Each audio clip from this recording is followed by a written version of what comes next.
Uncommon amongst the uncommon. How is that possible?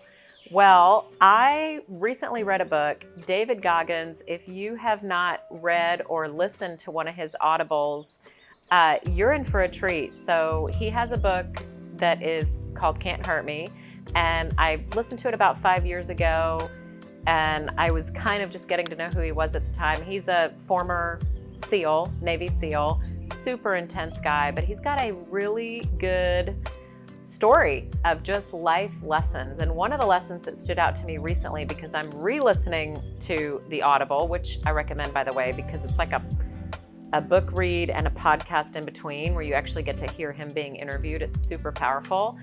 Was how there was a certain period in his time in his life where he was really concentrated on being uncommon amongst the uncommon. In other words, he was already surrounded by people. He's an ultra marathon runner.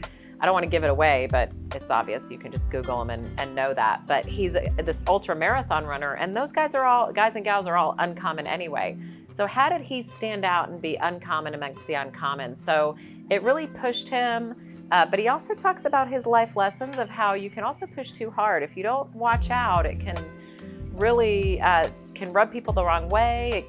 He was kind of a solo loner and wasn't really working on teamwork with people, but he really talks about some really good leadership and teamwork lessons. So it's good to be uncommon amongst the uncommon, but some really good life lessons to be learned there. I really recommend the read or the Audible, Can't Hurt Me by David Goggins.